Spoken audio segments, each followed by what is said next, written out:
Verranno restituite alla città di Agrigento due importanti chiese, quella di San Giuseppe in via Tenea e quella di San Girolamo a Rabato. I progetti per la prima sono già pronti, al via tra poco.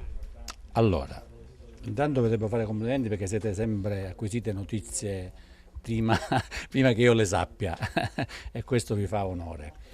Sì, stamattina consegniamo i lavori della chiesa di San Giuseppe, facendo, dico io, un doppio regalo a Sua Eminenza il Cardinale Montenegro. Un doppio regalo perché riconsegniamo la chiesa ai parrocchiani del rione del quartiere San Giuseppe, e quando una chiesa viene a mancare ai parrocchiani è come quando manca la casa a lei o manca la casa a me. Questa chiesa di San Giuseppe è un lavoro, dico io, eccezionale per l'ufficio del Regino Civile che lo ha progettato e lo dirigerà.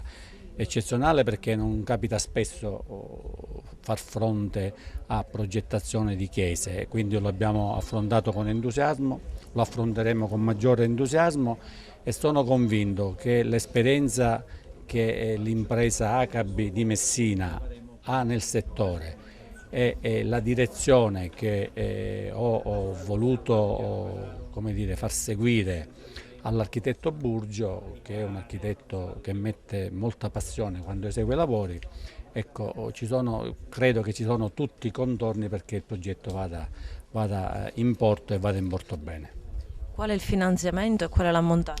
Allora, il finanziamento è dell'assessorato delle infrastrutture a cui noi facciamo riferimento, complessivamente, se non ricordo male, sono 638 mila euro il finanziamento complessivo per un importo a base d'asta di 350 rotti milioni di 150 mila euro.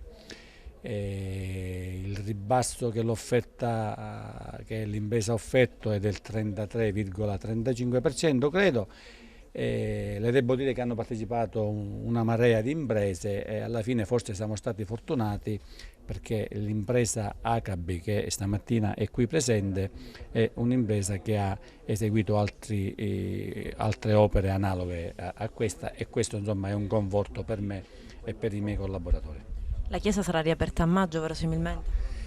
Abbiamo dato 270 giorni, quindi significa 9 mesi. Ciò non toglie che se l'impresa si organizza bene, i lavori possono certamente essere anticipati. Lei faceva riferimento alla chiesa di San Girolamo, anche quella è stata progettata da noi.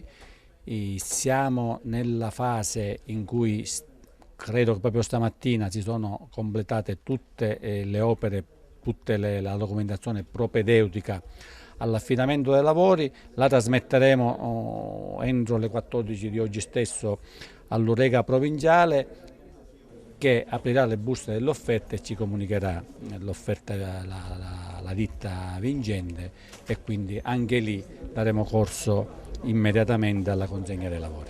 Lei è il direttore dei lavori, nel dettaglio cosa andrete ad eseguire? Prevediamo di fare dei lavori di sostituzione della copertura, consolidamento dell'abside e altri lavori di consolidamento nelle pareti laterali.